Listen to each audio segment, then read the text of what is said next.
Welcome back to Bookstage and Screen. We're here with the hilarious Danny Katz, who's going to talk to us about his Little Lunch book series. Hi, Danny. Hi, Sam. Nice to be with you. Yeah, thanks for joining us today. Now, we when we thought of a school holiday special, we turned to our little munchkins and asked what they liked, and they said Little Lunch. And we went and they used to read the books, and now, of course, they're looking at the TV series as well. But we're very interested in talking to you about how you got Little Lunch started. Yeah, well, it feels like a long time ago because it was 2001. I think we did the first one, Right. And our kids were little kids, and now they're like really old kids, like they're older than us. I don't know how that happens, but they're really old kids. So yeah, we wrote them when the kids were in primary school. And my wife, Mitch Vane, Yep. She'd been illustrating kids' books for some time, but I hadn't done any yet. And I always thought, well, this is ridiculous. I want to write kids' books, and you're a brilliant illustrator. We should do something together. We have two little kids. We can steal their ideas and their stories, and it all just sort of came together at once, and we put together a book sort of loosely based on their life experiences and their daily little lunch stories, things that happen to them at play lunch. Yes. Well, it's so basically you took inspiration, did you, from the children? So when they were coming home, you were hassling them about what happened at school. It was blatant thievery. It was shameless. And are you sharing the pot of gold with them, seeing that you... Well, I guess in a crazy kind of way, the fact that we feed them now and then, they should be very grateful. But were you doing things like loading them up with sugar in the morning to try and see if it would generate stories? I'm sure we did all kinds of atrocious parenting. Okay, good. I don't think it was with an aim to get stories out of them. It was just atrocious parenting. But it was just what we wanted. What appealed to us was the most mundane of their stories. We didn't want any kind of crazy, I got expelled today, Dad, kind of stories. That was just too much. We wanted just a little something. They'd come home and they'd be all excited because, one of them found a possum head in a sand pit, or somebody got stuck on a monkey bar and couldn't get down. And I just thought, those are the stories that I love small things in life, and I love to flesh them out and look at what's going on in someone's head while those things are happening. So those kind of stories really appealed to me, and because Mitch has got this fantastic scribbly style that just captures the dirt and filth and energy of a young kid, it just worked. We just had so much fun making the books. So is that the first book you've worked together on?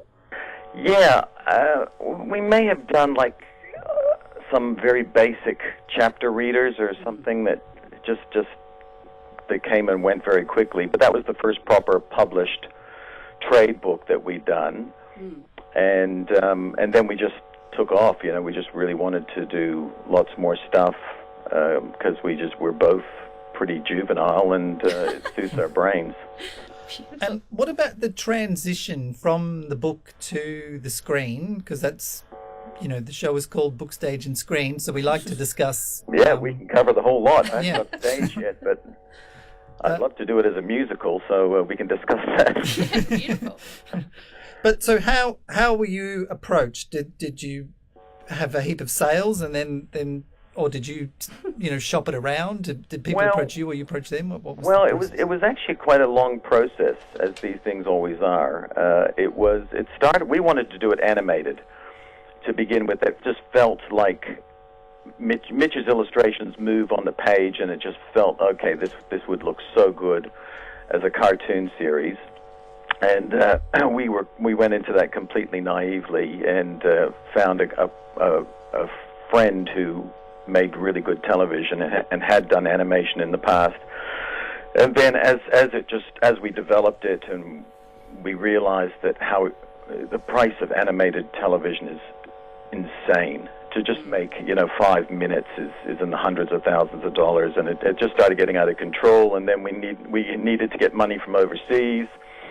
you needed German money, you needed Canadian money, you needed UK money, and with each of these different countries, they had to throw in their 2 cents worth, and they've got different humor sensibilities, so suddenly the Germans are saying everything was just too violent for them, which was kind of ironic, and, they didn't want this, and can you do more of that, and it just became art by committee. Yeah. And I would have been happy to go with that, but we just never could get enough money, even though we had a few countries on side, these sort of co-productions. We just couldn't get enough, and we just lost the momentum. I think we worked on it. We tried to get it up for 6 years, and then we just sort of fell in a slump, and we just thought, okay, this is never going to happen. And then our two very good friends, Robin Butler and Wayne Hope, who make a lot of incredibly good Australian television for adults. Yeah. They said, look, why don't we just have a crack at trying to turn it into a live-action show? And I thought, well, it can't be done. There's just too much movement, and it's too small. The stories are too small, and I don't know how it would work. And they did it. They found a format that worked really well, a mockumentary format, and they cast it, and it just all came together, and it became its own thing. It was quite separate to the books. Yeah. It was for a slightly older age group, which is what the ABC insisted, because they have a theory about that small kids like to, I can't remember what the word is, they pitch it up. Right, yeah. Small kids want to see older kids. They don't want to see kids they're the same age as them. Yeah. Which is kind of interesting. So yeah, it just sort of developed like that, and here it is. And you've brought out 2 just recently, haven't you? Yeah, we're just trying to squeeze as much juice out of this orange, mangy, rotten, moldy orange. Just jumping on it. Yeah, we're doing some book tie-ins. The second one has just come out called Triple Snack Pack. Oh, nice. And the first one was called Triple the Treat. So each book has got 3 stories in it from the TV show. So that's a bizarre process for me, because I wrote the original books. Yeah. Then we turned it into a TV show, and now I'm writing the books based on a TV show that are based on my books, and it's each level is changing, because the kids are older. Yes. And there's less kids because we couldn't afford, to have our full cast, so we had to kill off a couple of kids. Oh, well, that's one of the questions. An accident, yeah. The kids are asking how come there's less kids in the series than there is in the books. Yeah, money. And you wanted to kill the kids. It was just terrible. It was a school bus, went off the edge of a cliff. Yeah, no, it's. I would have loved to have brought all of our kids back, but we sort of amalgamated, the kids into characters. Sort of hybrid kids. Yeah, we could always have another series. We could definitely always have another series. I would love that. If the ABC are listening. Yes. The ABC are. The problem is our kids, stupid little kids that we have as actors, grow up. We tried to snip them back with like a bonsai with secateurs, but they just keep growing, and they're getting, like, some of them have got like small mustaches and stuff, and beards, and they're children of their own. So they're basically just grooming the mustache at little moustaches. Lunch. There you go. There's the spin-off. Little moustaches. Now, we do have questions from children. Yes, we did put a call out for kids to ask some questions. Mm-hmm. They've got some good questions. They've sent them in. So this is... I'm not sure if this directly relates to you, if you would be the ideal, but it was, how do they remember their lines? Well, that's a very good question. It is. And I'm interested to know that too. Well, I'll ask Wayne that. It involves their incredible brain power, which is something I don't have, or not many of us do. But they are smart kids, and I think they were so dedicated, the young actors who played the roles. They just plunged into it. They were so professional. They had a school teacher on set, obviously, because they're there for 3 months shooting, and they had a little sort of caravan compound with school classes set up, and yeah, it was fantastic. Okay. So they were super smart kids. Well, one of the students of one of my kids' classes wants to know if you're going to do. I think he's thinking like an Alfred Hitchcock, where you make a special appearance in an episode. Oh, yeah. Yeah. Are you planning on doing that, or are you Mr. Halitosis? Mr. Halitosis. I never knew how to pronounce that name. It always sounds like halitosis. I got it wrong. That's where they were going with that. Yeah. He never appeared in the original book, so he was a new character. Oh, okay. But I had no idea who he was or what he was doing there, but he was good. Yeah. I would love to make a little appearance, but originally there were no adults in the Little Lunch universe apart from Mrs. Gonsha, their beloved teacher. Yeah. But there was no outside world, and there was no parents. They may have mentioned a parent now and then, but I always loved that thing in the original Charlie Brown cartoons where you never saw an adult, you just saw their feet. Yes, I don't know whether you remember this. Yeah, and they didn't actually speak. It was all... That was trumpet. It was a trumpet with a hat on it. And I just thought that was just pure genius, and I think I may have pinched that concept where it was their universe and nobody existed outside of it. Yeah. So me walking into it in a Hitchcockian way, with like a raven on my shoulder or something, would look weird, but I would do it. I would do it. Well, they might be able to. They're far more talented than I. Maybe they'll come up with a more exciting way for you to introduce yourself. Maybe if it's even your feet, as you say. Yes, just my bony, gnarly, bunion feet. Beautiful. That could be in the Halloween special, which is coming up, isn't it? Oh, good. Yeah, could have got you in there. Now we do have a question from. We're doing nepotism on a big scale here today. We've brought our kids in, so one of our Toby is very excited to ask a question. Danny, good on you, Toby. I'm all ears. And now he's gone all camera shy. Hi, Toby. What's the question? I have a question prepared. So, yes. Okay. So, nice how and did loud. you come up with the name Little Lunch? Oh, how did I come up with the name Little Lunch? Well, do you call it Little Lunch? Do you call play lunch Little Lunch? Oh, yes, he hasn't got headphones You call on Little it. Lunch play lunch. Yes. We didn't think this through. Yeah. Because that's what I called play lunch. I always called it Little Lunch, and my kids called it Little Lunch. And then when I talk at school sometimes, they go, well, what's Little Lunch? We call it, recess, or we call it playtime or snack. And then I went to one school, and they called it coffee break. It was like a very fancy private school. They had their own barista. But that's how Little Lunch came about, is that I always loved the term Little Lunch and Big Lunch. Mm-hmm. And I just look good, the two L's.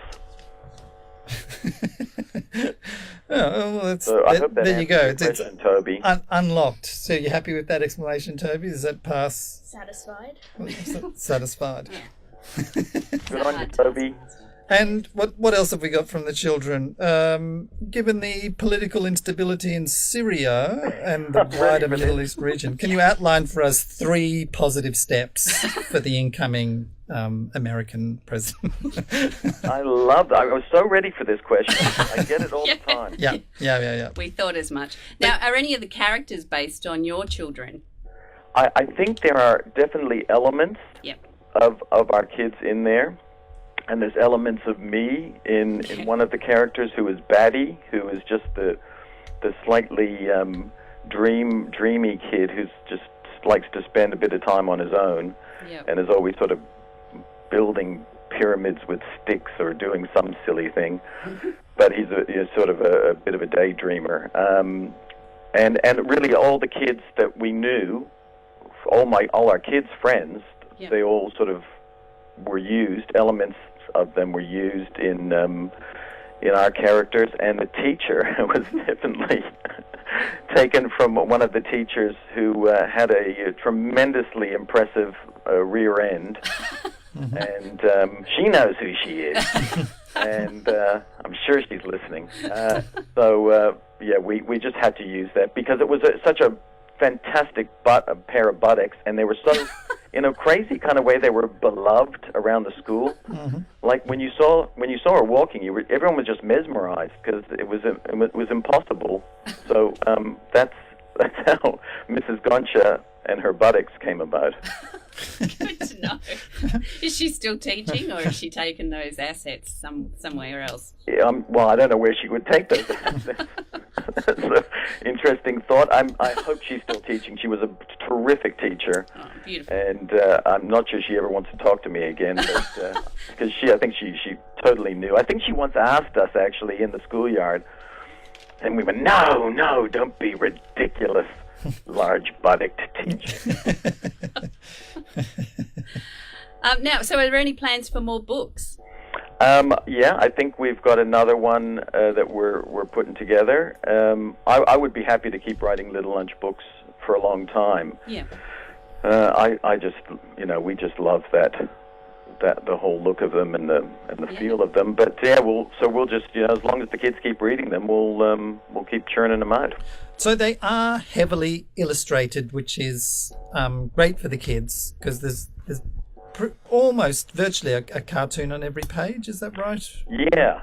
So the early ones were more had larger illustrations, maybe more illustrations too. And the new ones that are the TV tie-in books are for a slightly older readership. So they're more for, the original ones were for like 3rd, 4th grade, but these ones, the new ones, are for the 5th grade, 6th graders. Right.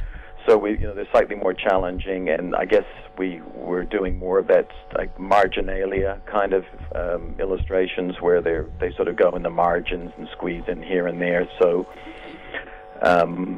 it's more sort of jokes and stuff put into the pictures rather than actually describing things that are happening in the plot with the pictures, which is what the younger kids use when they're learning to read. So we're just assuming that the older kids are on their way with reading and are just enjoying some silly little drawings and stuff. Fantastic. Well, my kids were very excited when we found out there were 2 more. We didn't know, actually. So we're going out to the library today to go and get it. Fabulous. So, yes. So we look forward to more. And is there any more plans for more specials or series with? I don't know. No? I'm powerless here. It's in the hands of the TV peoples, and I'm just a pawn in the game. Largely irrelevant. I'm sure that's not true. We'll ask Wayne. We're talking to Wayne Hope just shortly, and we'll be sure to mention your cameo appearance that you're demanding and other demands that you've put forth here. He's going to say something really mean about that. Just wait and see. Oh, okay. Mean man. There you go, kids. Listen in. Yeah. Trouble behind the scenes. Beautiful. Zero all the schoolyard goss. Well, thank you so much for joining us today. Utter pleasure. We look forward to what Little Lunch has to offer in the future, and having and kudos to your wife as well for lovely illustrations. Oh, she's the genius. She is totally the genius behind the Little Lunch. I can see why your marriage works. That is perfectly. I haven't trained Gordon as well yet. So. But thank you so much for joining us, and hopefully we'll talk to you again. Okay. Thanks, Danny. Bye. Bye, Toby. Peace out.